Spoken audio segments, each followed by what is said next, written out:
right. Well, welcome. My name is Jillian Pelkey. I'm the director of the Network of Women Ministers, and it is such an honor and a joy to be able to interview one of the ordination candidates for this year, Daphne. And Pastor Daphne, it's so good to have you here today to share about your story. Would you start by just telling us a little bit about yourself and your husband and your kids? Yeah, absolutely. So, hi, everyone. It has definitely been a journey. My husband is the campus pastor here at City Church, and we're located in Norwich. We have two young boys who are 3 and 1. They're quite a handful, and we definitely have one on the way any moment, anytime. It's been a journey, and it's been a lot of fun being able to come out here into Norwich and come out into this community. We absolutely love this community. Uh, it was a complete new step from what anything we were used to. It's my husband's first full-time pastoral position. And so it's been a journey, it's been fun, and we look forward to continuing whatever God has for Norwich and for this campus. That is excellent. And Norwich, for those that don't know, is very close to Binghamton, Mhm. central New York area. So if you're not from that area, that way you get a little taste of where it's from. Daphne, I want to rewind in your story all the way back to when you first felt God calling you into ministry. And would you share that story with us? What happened? How old were you? Absolutely. So my journey to this point has been a whole lot of second guessing and not feeling worthy enough for it. I grew up in a very, I would say, like abusive type home. It was not a very good environment. And so all I wanted to do was get out of the house and leave. Mhm. And so I managed to do that and got myself into some not so great situations. And so I would say my journey really started when I got pregnant at 18, Mhm. and I decided to give the baby up for adoption. And so throughout my life, I had been in and out of church. My whole family, extended family went. And through my whole pregnancy, I actually hid it for about 4 months, almost halfway through, and decided not to tell anybody until God really started pressing on me that I needed to kind of get my act together. So throughout the adoption process, I met with a family, and it was completely God ordained for this family. The moment they walked through the door, I didn't know who they were, and all I heard was that this is the family for your child. So they came over, gave me a hug, and that's when I first truly felt the love of God.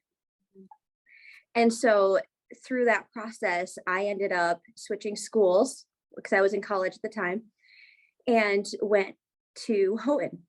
And there I got my Bible degree, and I knew that I was being called to some sort of ministry. At that early point, I was telling my husband, at that time, my boyfriend, and that I was not going to be a pastor's wife. I didn't want to do anything like that.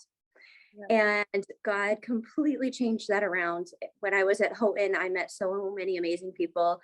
I was a chapel deacon, was able to share my testimony in chapel, work on different projects, and God completely changed my heart. And by the time I left Houghton, I knew that I was being called into children's ministries. Mhm. I was volunteering and working on revamping a kids program at one of the local churches there. And then after I graduated, I got home and volunteered at our home church, and was really invested in their program, their kids program. And then, so through that, I decided that, hey, maybe I'd start working towards credentialing. I still wasn't entirely sure about being a pastor. I don't know, just something that I was not up for at the time. Until we progressed in our ministry. My husband progressed in his, and I kind of saw what God was doing in his life, and the doors that were being opened because he was licensed, and it was opening up his ministry. And I wanted that for mine. I wanted more than anything to be able to reach these kids and their families. So I decided to take the last couple classes that I needed to become credentialed.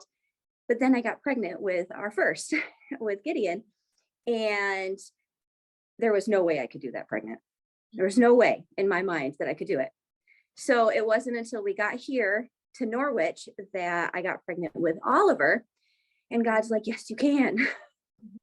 So I went to Dave Quigley and told him that I'm ready to get certified. I'm ready to do the first level. And he looked at me and told me no, that I'm going to get licensed because I have all the classes and he believes in me. He can see the calling on my life. And so I did it. I went and did it. I took the tests. I went through the interviews. It was just amazing the way that God worked out through the story. And I was around 6 months pregnant during all of that. I was incredibly nauseous and realized that, hey, I can do this. And so I did it, got my license, and then I started with the ministry here. So in Norwich, there was not much for kids when we first got here. But I just dove right in to the kids, I guess. And I have put all of my time, my effort, my boys, we were always there and just grew. It just grew exponentially, the kids and the youth and the families that are here now. And so through the next 2 years, I just felt more of a calling and a pull and a tug towards just making this my entire life. And so it wasn't a light decision, but I really prayed about it. I struggled with it a lot, wrestled with it of whether or not I should be ordained. And so I actually went to Dave Quigley and a couple others, and I was like, I don't know. And they're all like, just do it. Just do it. Because one big thing in my life is second guessing, feeling that I'm not enough. But then watching what God can do through that ministry is completely worth it. I just have to push myself to say yes and do it. Yeah, I love the confirmation from your presbyter, Dave Quigley, to say, yes, we see this in you and go for it. And Yep. so everyone that's watching, I would encourage you, go to your presbyter, talk to your presbyter, and see them confirm your calling. That's Mhm. awesome. So you mentioned your story is fantastic, by the way. It's fantastic. I love so many parts of it. I want to back up. Where did you take classes? You needed a few more classes. Where did you take those? So I took them through Global University. It worked out best for my schedule with my young boys and my babies at the time to be able to take them on my own time and That's work excellent. That's excellent. Good. Okay, so now here you are in Norwich. You are doing children and youth. What does your ministry look like right now? What are some things that you're doing? So the biggest, I would say, part of my ministry is on a Sunday morning. I run the kids program down here. I am teaching and preaching to these kids every Sunday. I have come to find that this is my favorite spot to be is downstairs. I'm rarely upstairs, but it gives me an opportunity to really work with the kids and then also with the parents. That's something new that's kind of developing more in my ministry is after service being able to connect with the parents and hearing about what the kids are learning here and how they're taking it home. It's been an amazing part of that. And then I also do youth group on Friday nights, which my husband and I started, and I've been doing it for about almost 2 years now. And so we were able to like do youth convention and we were able to take 10 teens, which has been a huge blessing because there was none here. Mhm. And then, so the biggest part I think is being able to connect with like the families that I have. Yeah, that's so exciting. It's so Mhm. exciting. So in your journey, you mentioned Dave Quigley as a great encourager. Are there people in your life who have been encouraging you along this journey? Tell us a little bit about that. So encouraging wise, I've gotten a little bit of both. Mhm. I have great encouragers like both of the Quigleys, Dave Quigley and his wife Rachel are amazing.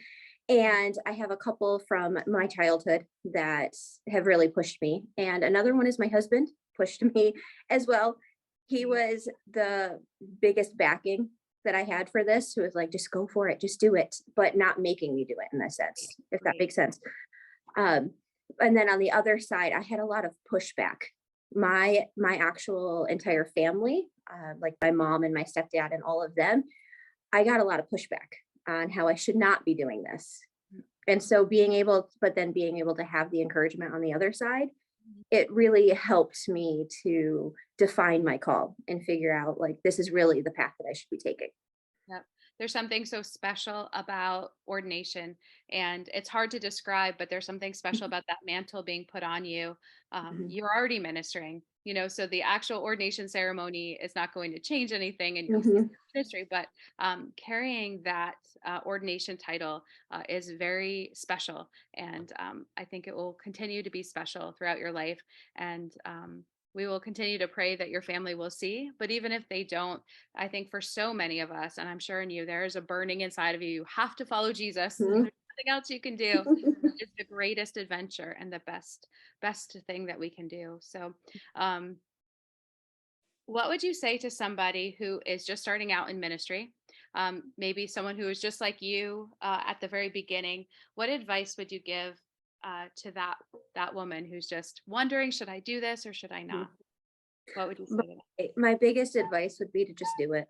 Just to step in and to step out and to step in, but also step out in faith. Mhm, Just trusting that you are following God's call mhm, and it will be confirmed along the way. mhm, But that's my biggest, like, that's something I wish people would have told me back then is just do it. Step in. If you're feeling it, just go for it. And trust that God's in the process because he's there and he's working through every aspect. mhm. So, Daphne, you said you were very pregnant. When are you due? I am due May 19th. Okay. So you may or may not make it to ordination service, Yep. depending on when this baby comes. But Mhm. I want to encourage everyone that's watching, if you see Daphne, Pastor Daphne, make sure you give her a hug and you congratulate her. Pastor Daphne, we are so excited for all that God has for you, not just in ordination, but in your future in New York. And you are a gift to the New York Ministry Network.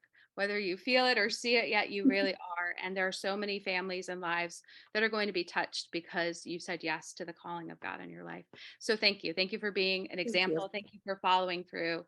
Thank you for being there downstairs in church week after week, ministering to babies and kids and helping those roots to go down deep and to know Jesus. It's beautiful. So, congratulations again. If we see you there, we'll all be cheering you on, and we are so thankful for you. We just pray God's deepest blessings on you.